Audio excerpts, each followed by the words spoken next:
اهلا بيكم. لو اول مره بتشوفوني انا اسمي وسام. كل عام وحضراتكم بخير، رمضان كريم عليكم وعلينا وعلى الامه الاسلاميه يا رب. هنحضر مع بعض النهارده الطحينه الخام في البيت بطريقه سهله وباذن الله 3 مكونات بس وتعملي احلى طحينه في البيت، يعني مش هتشتريها من بره تاني باذن الله. نسمي الله كده ونبدا الفيديو بتاعنا. اول حاجه هنجهزها كوبايه من السمسم الابيض، والسمسم هنا بنشتريه من اي عطار، ممكن ربع كيلو حسب ما انت عايزه. هنجهز بس كوبايه منه، وعلى طول على الطاسه بتاعتنا هنفضي الكوبايه فيه، وبعد كده على نار هاديه احمص بس السمسم بتاعنا، مش هديله لون خالص. انا بس عايزه اخرج كل كميه الرطوبه اللي موجوده فيه، يعني درجه الحراره لما امسكه كده ايدي تتحمله. تمام كده، هو خلاص جاهز معايا. هنبدأ ان احنا بقى نفضيه كده في بولة لوحده، وهجهز كوباية من الدقيق بنفس معيار الكوباية اللي عايرنا بيها السمسم. هحطها برضو في الطاسة كده وعلى نار هادية، برضو هخرج الرطوبة اللي موجودة في الدقيق. برضو درجة الحرارة بتاعتي ايدي تتحملها، لما امسك الدقيق كده ايدي تتحمله. تمام كده، هو جاهز معايا برضو. دلوقتي هفضيه وهيكون جاهز معايا برضو بنفس معيار الكوباية، كوباية من الزيت. يعني كل الحكاية 3 كوبايات، كوباية سمسم، كوباية زيت، كوباية دقيق. هنجيب بقى المطحنة او الكبة بتاعتنا، وهبدأ احط فيها سمسم على قد ما هي تاخد، وهطحنها في الخلاط بتاعنا لغاية ما تبقى بودر زي ما حضراتكم شايفينها كده. انا عايزاها تكون انعم وانعم.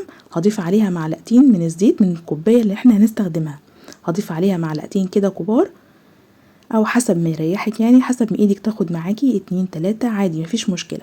هي دي كل كمية الزيت اللي هنستخدمها للطحينة بتاعتنا.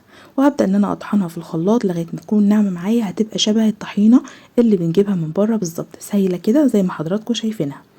هنجيب الخلاط وهنبدأ نفضي فيه الخليط بتاعنا، وهنجهز كل السمسم بالطريقة دي لغاية ما اخلص بقى كل كمية السمسم بتاعتنا.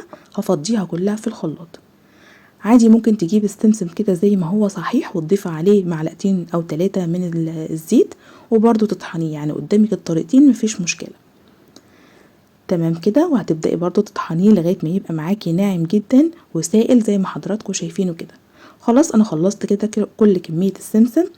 هبدأ ان انا اضيفها في الخلاط، وهضيف عليها باقي كوباية الزيت، الباقي اللي انا استخدمته عادي، وكمان هضيف عليها كوباية الدقيق. يبقى انا معايا دلوقتي في الخلاط السمسم اللي احنا طحناه في الخلاط، وكمان الزيت، وكمان الدقيق. بس كده دي كل مكوناتنا علشان نعمل طحينة في البيت.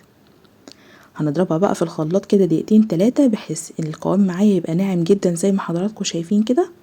وهبدأ اجهز بقى البرطمانات بتاعتي او اي حاجة تكون معقمة وليها غطا طبعا، وهبدأ ان انا اصب فيها الطحينة بتاعتنا كده جاهزة معايا. هسيبها بقى لما تهدى خالص، وبعد كده هغطيها واحطها في التلاجة لوقت الاستخدام بتاعها. تقدر تستخدميها بقى مع البابا غنوج، مع الطحينة عادي براحتك بقى. اي وصفة تستخدمي فيها طحينة خلاص الطحينة معاكي جاهزة على طول، هتطلعيها وتستخدميها على طول.